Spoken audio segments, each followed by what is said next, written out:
Zimbabwe independence. 18th April is Zimbabwe independence. So Zimbabwe music punctuates, what Zimbabwe is grateful.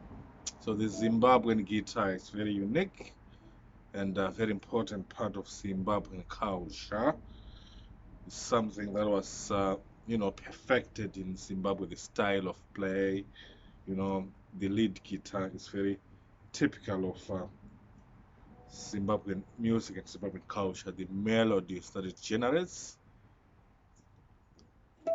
unique melodies.